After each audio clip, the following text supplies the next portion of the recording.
माया निर्मित नगर में सील नदी की कन्या पर मोहित हुए नारद जी का भगवान विष्णु से उनका रूप मांगना, भगवान का अपने रूप के साथ उन्हें वानर का सा मुंह देना, कन्या का भगवान को वरुण करना और कुपित हुए नारद का शिव गणों को शाप देना। यदि आप अभी तक मेरे चैनल को सब्सक्राइब नहीं किया है तो तुरंत सब्सक्राइब कर ले ताकि आने वाली वीडियो का नोटिफिकेशन सबसे पहले आपको मिले। सूत जी कहते हैं, महर्षियों, जब नारद मुनि इच्छा अनुसार वहां से चले गए तब भगवान शिव की इच्छा से माया विशारद श्री हरि ने तत्काल अपनी माया प्रकट की। उन्होंने मुनि के मार्ग में एक विशाल नगर की रचना की जिसका विस्तार 100 योजन था। वह अद्भुत नगर बड़ा ही मनोहर था। भगवान ने उसे अपने वैकुंठ लोक से भी अधिक रमणीय बनाया था।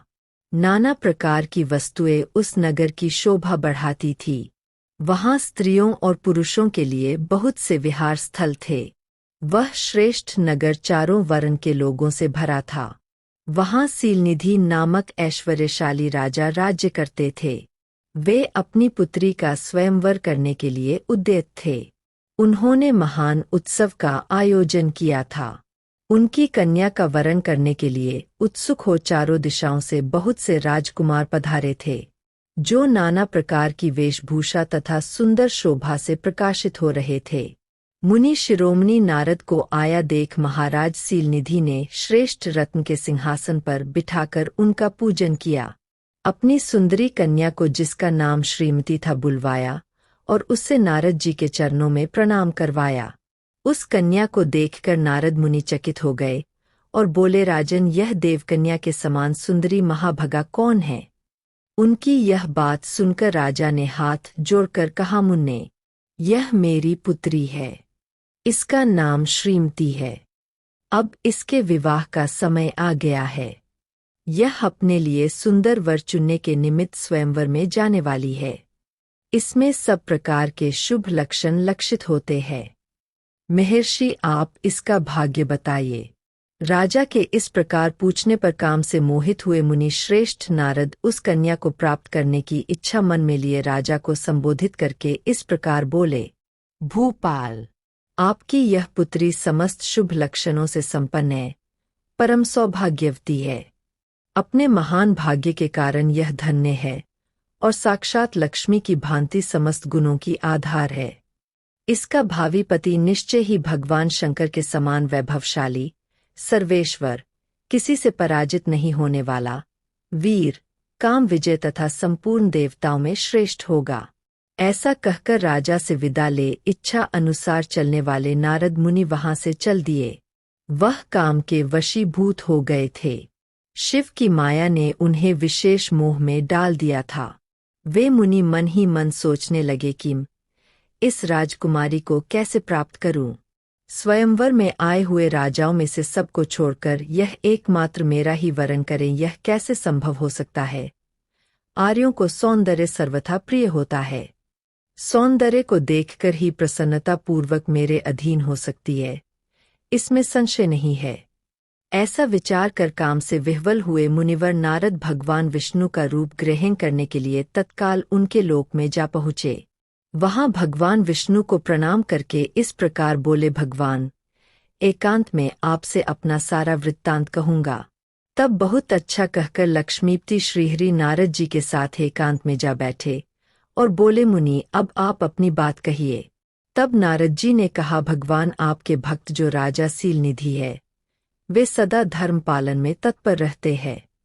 उनकी एक विशाल लोचना कन्या है जो बहुत ही सुंदर है। उसका नाम श्रीमती है।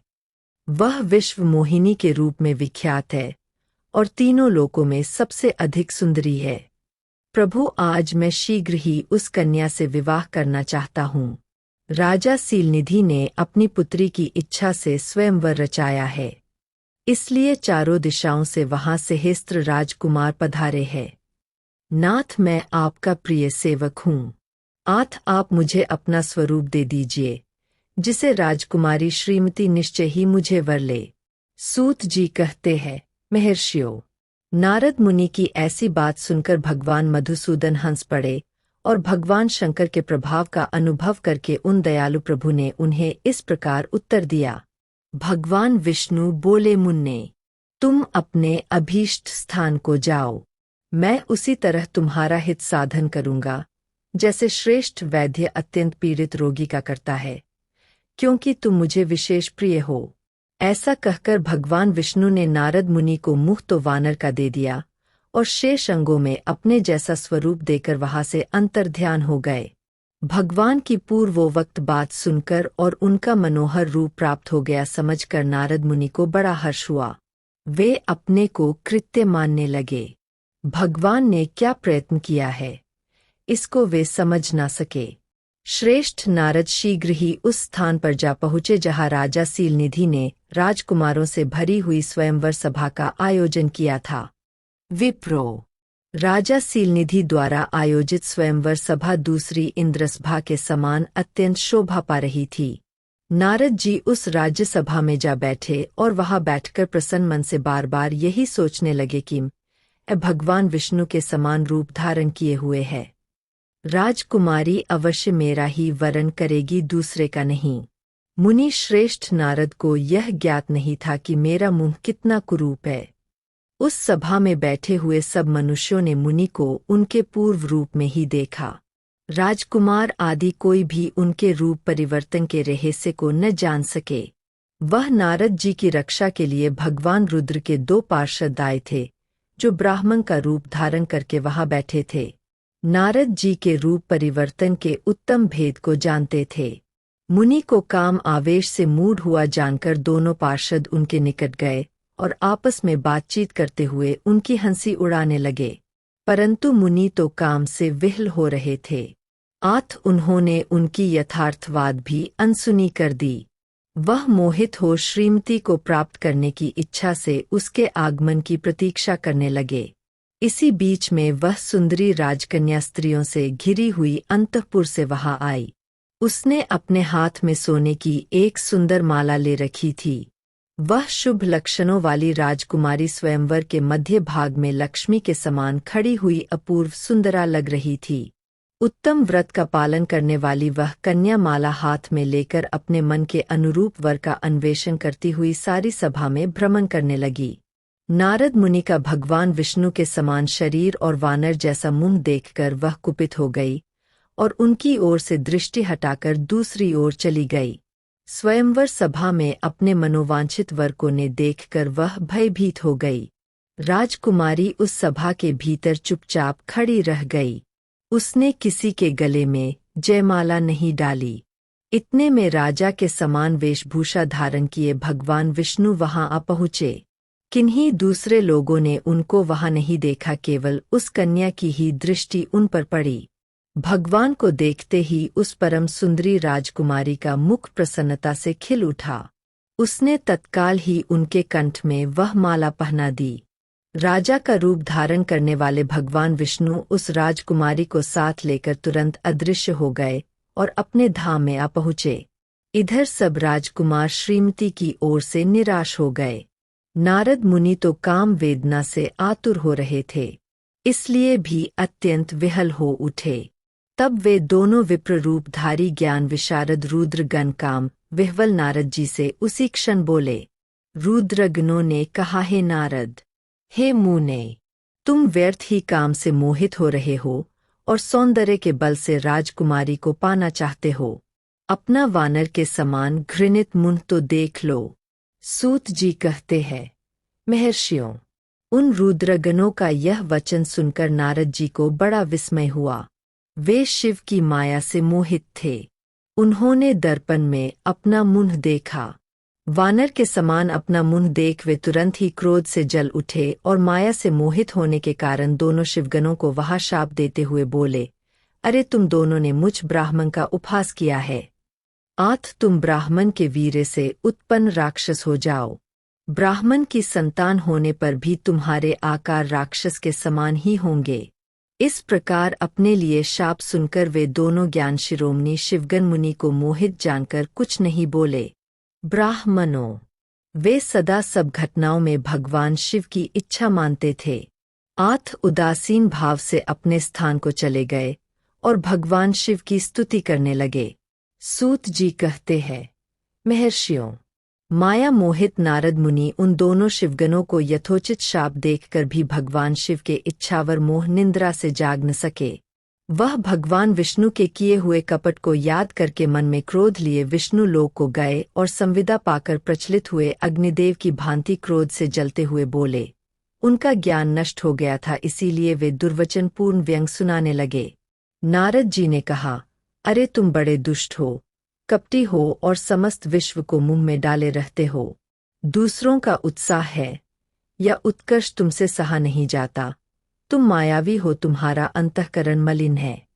पूर्व काल में तुम ही ने मोहिनी रूप धारण करके कपट किया, असुरों को वरूणी मदिरा पिलाई, उन्हें अमृत नहीं पीने दिया।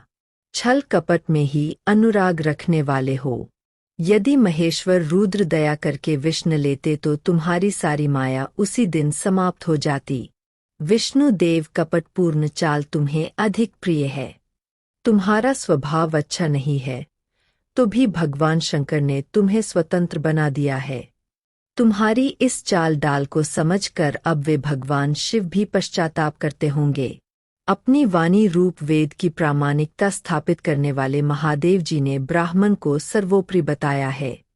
अरे इस बात को जानकर आज मैं बलपूर्वक तुम्हें ऐसी सीख दूंगा जिसे तुम फिर कभी कहीं भी ऐसा कर्म नहीं कर सकोगे। अब तक तुम्हें किसी शक्तिशाली या तेजस्वी पुरुष से पाला नहीं पड़ा था, इसलिए आज तक तुम निडर बने हुए हो, परंतु विष्णु अब तुम्हें अपनी करनी का पूरा पूरा फल मिलेगा। भगवान विष्णु से ऐसा कहकर माया मोहित नारद मुनि अपने ब्रह्मा तेज का प्रदर्शन करते हुए क्रोध से खिल उठे और शाप देते हुए बोले, तुमने स्त्री के लिए मुझे व्याकुल किया है, इसी तरह सबको मोह में डालते रहते हो। यह कपटपूर्ण कार्य करते हुए तुमने जिस स्वरूप से मुझे छल किया था, उसी स्वरूप से तुम मनुष्य हो जाओ और स्त्री के वियोग का दुख मिले। तुमने जिन वानरों के समान मेरा मुंह बनाया, वही उस समय तुम्हारे सहायक हो। तुम दूसरों को स्त्री विरह का दुख देने वाले हो, अतः स्वयं भी तुम्हें स्त्री के वियोग का दुख प्राप्त हो। अज्ञान से मोहित मनुष्यों के समान तुम्हारी स्थिति हो। अज्ञान से मोहित हुए नारद जी ने मुख से श्रीहरि को जवाब दिया। तब उन्होंने शंभू की माया की प्रशंसा करते हुए उस शाप को स्वीकार कर लिया। तब महालीला करने वाले शंभू ने अपनी उस विश्वमोहिनी माया को, जिसके कारण ज्ञानी भी मोहित हो गए थे, खींच लिया। माया के तिरोहित होते ही नारद जी पूर्ववत शुद्ध बुद्धि से युक्त हो गए। उन्हें पूर्ववत ज्ञान प्राप्त हो गया और उनकी सारी व्याकुलता जाती रही। इससे उनके मन में बड़ा विस्मय हुआ। अधिकाधिक पश्चाताप करते हुए बारंबार अपनी निंदा करने लगे। उस समय उन्होंने ज्ञानी को भी मुंह में डालने वाली भगवान शंभू की माया की सराहना की। तदंतर यह जानकर कि माया के कारण ही मैं भ्रम में पड़ गया था, यह सब कुछ मेरा माया जनित भ्रम ही था, वैष्णव शिरोमणि नारद जी भगवान विष्णु के चरणों में गिर पड़े।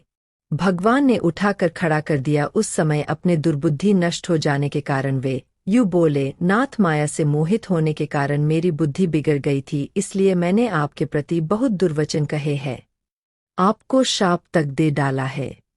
प्रभु, मुझे आप माफ कर दीजिए। हाय, मैंने बहुत बड़ा पाप किया है।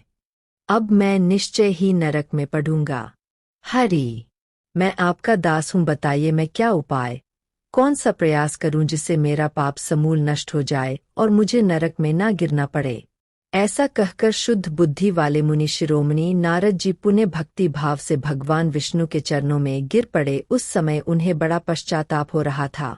तब श्री विष्णु ने उन्हें उठाकर मधुर वाणी में कहा।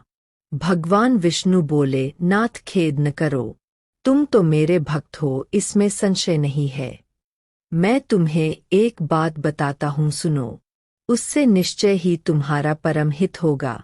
तुम्हें नरक में नहीं जाना पड़ेगा। भगवान शिव तुम्हारा कल्याण करेंगे। तुमने मद से मोहित होकर जो भगवान शिव की बात नहीं मानी थी, उसकी अवहेलना कर दी थी, उसी अपराध का भगवान शिव ने तुम्हें कैसा फल दिया है, क्योंकि वही कर्मफल के दाता है। तुम अपने मन में यह दृढ़ निश्चय कर लो कि भगवान शिव की इच्छा से यह सब कुछ हुआ है। सबके स्वामी परमेश्वर शंकर ही गर्व को दूर करने वाले हैं। वही परब्रह्म परमात्मा है। उन्हें सच्चिदानंद रूप से बोध होता है। वे निर्गुण और निर्विकार है। सत, रज और तम इन तीनों गुणों से परे है। वही अपनी माया को लेकर ब्रह्मा, विष्णु और महेश इन तीन रूपों में प्रकट होते हैं। निर्गुण और सगुण भी वही है। निर्गुण अवस्था में उनका नाम शिव है। वही परमात्मा, महेश्वर, परब्रह्मा, अविनाशी, अनंत और महादेव आदि नामों से कहे जाते हैं। उन्हें की सेवा से ब्रह्मा जी जगत की रचना किए हुए हैं और मैं तीनों लोकों का पालन करता हूँ। वे स्वयं ही रुद्र रूप से सदा सबका शिकार करते हैं। वह शिवस्वरूप से सबके साक्षी है। माया से भिन्न और निर्गुण है। स्वतंत्र होने के कारण भी अपनी इच्छा के अनुसार चलते हैं। उनका विहार, आचार, व्यवहार उत्तम है और भक्तों पर दया करने वाले हैं। नारद मुनि, मैं तुम्हें एक सुंदर उपाय बताता हूँ जो सुखद समस्त पापों का नाश और सदा भोग एवं मोक्ष को देने वाला है। तो मुझे सुनाओ व अपने सारे भक्तों को जाकर तुम भगवान शंकर के सुयश का गान करो और सदा अन्य भाव से शिव के शतनाम स्तोत्र का पाठ करो। मुनि, तुम निरंतर उन्हीं की उपासना और उन्हें का भजन करो। उन्हें के यश को सुनो और गाओ तथा प्रतिदिन उनकी पूजा अर्चना करते रहो। नारद जो शरीर, मन और वाणी द्वारा भगवान शंकर की उपासना करता है, उसे पंडित या ज्ञानी जानना चाहिए। वह जीवन मुक्त कहलाता है। शिव इस पाप रूपी दावानल से बड़े बड़े पातकों के असंख्य पर्वत अनायास ही भस्म हो जाते हैं। यह सत्य है, सत्य है, इसमें संशय नहीं है। जो भगवान शिव के नाम रूपी नौका का आश्रय लेते हैं, वे संसार सागर से पार हो जाते हैं। संसार की मूलभूत उनके सारे पाप निसंदेह नष्ट हो जाते हैं। महामुने, संसार की मूलभूत जो पातक रूपी वृक्ष है, उनका शिव नाम रूपी कुठार से निश्चय ही नाश हो जाता है। पाप रूपी दावानल से पीड़ित है, उन्हें शिव नाम रूपी अमृत का पान करना चाहिए। पाप दावाग्नि से दग्ध होने वाले प्राणियों को उस शिव नाम के बिना शांति नहीं मिल सकती। संपूर्ण वेदों का अवलोकन करके पूर्ववर्ती विद्वानों ने यही निश्चय किया है कि भगवान शिव की पूजा ही उत्कृष्ट साधन तथा जन्म मरण रूपी संसार बंधन के नाश का उपाय है। आज से यत्नपूर्वक सावधान रहकर विधि विधान के साथ भक्ति भाव से नित्य निरंतर जगदम्बा पार्वती सहित महेश्वर सदाशिव का भजन करो। नित्य शिव की कथा सुनो और कहो तथा अत्यंत यत्न करके बारंबार शिव भक्तों का पूजन किया करो। मुनि श्रेष्ठ, अपने हृदय में भगवान शिव के उज्ज्वल चरणारविंदों की स्थापना करके पहले शिव के तीर्थों में विचरो। मुनि, इस प्रकार परमात्मा शंकर में अनुपम मन करते हुए अंत में आनंदवन, काशी को जाओ। वह स्थान भगवान शिव को बहुत ही प्रिय है। वहाँ भक्ति पूर्वक विश्वनाथ जी का दर्शन पूजन करो। विशेषत उनकी स्तुति वंदना करके तुम निर्विकल्प संशय रहित हो जाओगे। नारद जी, इसके बाद तुम्हें मेरी आज्ञा से भक्ति पूर्वक अपने मनोरथ की सिद्धि के लिए निश्चय ही ब्रह्मलोक में जाना चाहिए। वहाँ अपने पिता ब्रह्मा जी की विशेष रूप से स्तुति वंदना करके तुम्हें प्रसन्नता पूर्वक बारंबार शिव महिमा के विषय में प्रश्न करना चाहिए। ब्रह्मा जी शिव भक्तों में श्रेष्ठ है। वे तुम्हें बड़ी प्रसन्नता के साथ भगवान शंकर का महत्व और शतनाम स्तोत्र सुनाएंगे। आज से तुम शिव आराधना में तत्पर रहने वाले शिव भक्त हो जाओ और विशेष रूप से मोक्ष के भागी बनो। भगवान शिव तुम्हारा कल्याण करेंगे। इस प्रकार भगवान विष्णु नारद मुनि को प्रेम पूर्वक उपदेश देकर श्री शिव का स्मरण वंदन और स्तवन करके वहां से अंतर्ध्यान हो गए। यदि यह वीडियो आपको पसंद आई हो तो आप इस वीडियो को लाइक करें, कमेंट करें और साथ ही अपने इष्ट मित्रों के साथ शेयर भी करें।